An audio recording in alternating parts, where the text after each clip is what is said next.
These are delicious samosas with a tamarind chutney, made healthy vegan style. No oil, no wheat, no refined sugar, no rice. And today, I'm going to show you how to make your own.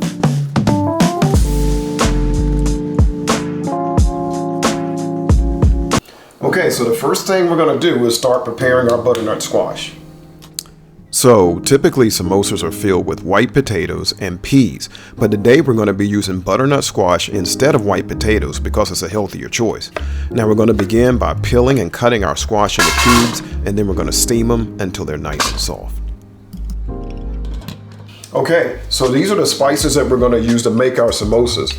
Now typically the way it's done, guys, is that you would saute these spices in oil to bring out the flavors. But this is healthy vegan cooking, so we're not going to use any oil, but I'm going to show you how to use these spices and still get lots of flavor in this dish. Let's do it. All right, so the first thing I'm going to do is dry roast my coriander and my cumin seeds until they're nice and fragrant. By dry roasting our cumin and our coriander, it'll give a really nice flavor to this dish. Now, once our seeds are lightly toasted, we're going to add some water and crushed garlic to the pan. Then it's time to add all of our powdered spices. Now, if necessary, you may need to add a splash of water. You're looking to have a paste-like consistency, but if there's not enough water, your spices can burn. Now, next it's time for the peas and a little more water, and then we'll add the butternut squash. Now, you're going to want to coat all the squash with this beautiful, flavorful spice mixture. All right, so now I'm going to add a little lemon juice.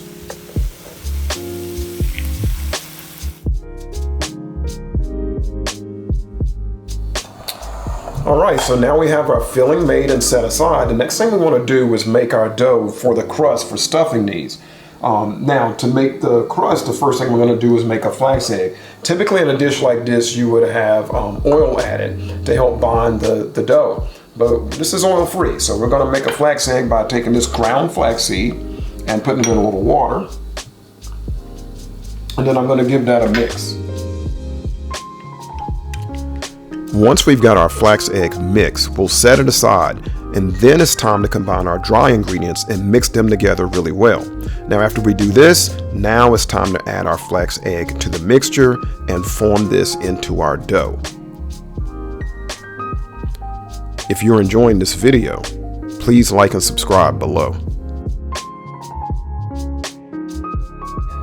Okay, so now I'm going to cut my dough. Okay, so I'm cutting my dough into 4 equal sections. Now we'll be working with one section at a time, leaving the others in a bowl covered with a damp cloth or paper towel so that they don't dry out. Next, we're going to use 2 pieces of parchment paper to roll each section into a circle. Now I'm using a round bowl to make a nice symmetrical circle so that these look extra nice. Then we're going to cut that circle into halves and form a cone shape with each piece. Now you want to take care to seal your seam well by squeezing with your fingers. When adding the filling, be careful not to overstuff your samosas or the dough will tear when you seal the top. To seal the top, you'll gently press the 2 sides together. Then place the samosas with seam side down on a parchment lined paper and get them in the oven.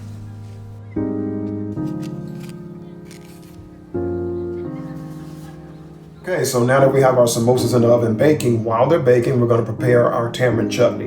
Now, I've bought a lot of tamarind before, and typically I don't see it with this many seeds. This is a lot of seeds, and frankly, I was a little concerned it would be too seedy. But I got it in my hot water, got it soaking, and now I can see that there's plenty of pulp, so this is going to be just fine, so we're going to go with it.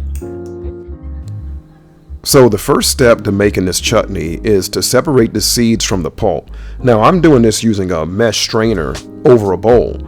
I'm using a spoon to move my tamarind around and press it through the mesh thoroughly so that we have a nice smooth pulp.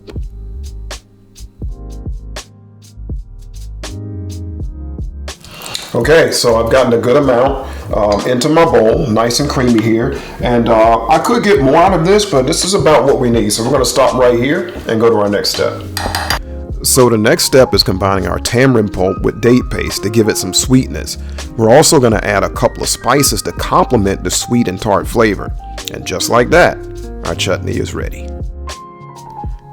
And look at these beautiful samosas, hot and fresh out of the oven. Now it's time to get them on a plate and add some of our delicious tamarind and date chutney. All right, guys, so you know what time it is. It's time to give these a taste.